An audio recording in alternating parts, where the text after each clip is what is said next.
KTV Originals।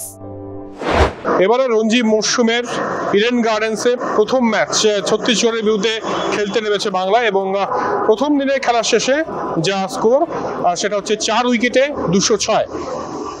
আবারও বুড়ো হারে ভেলকি দেখালেন অনুষ্টুপ মজুমদার। তিনি 55 রান করেছেন এবং নট আউট রয়েছেন।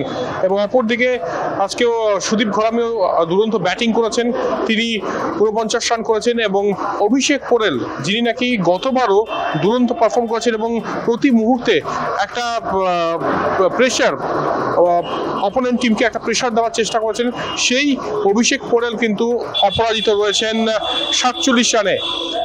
অনুষ্টুপ এবং অভিষেকের ওপর কিন্তু নির্ভর করছে বাংলা প্রথম ইনিংসে কত করবে। আজকে শেষ অবধি আলো কম থাকার জন্য ম্যাচ বন্ধ করতে হয় এবং যখন ম্যাচ বন্ধ হয় সেই সময় বাংলার স্কোর 4 উইকেটে 206। কালকে এটাই চ্যালেঞ্জ যে এই স্কোরটা যাতে আরও এগিয়ে নিয়ে যাওয়া যায় এবং ছত্তিশগড়ের উপর চাপ ফেলা যায়।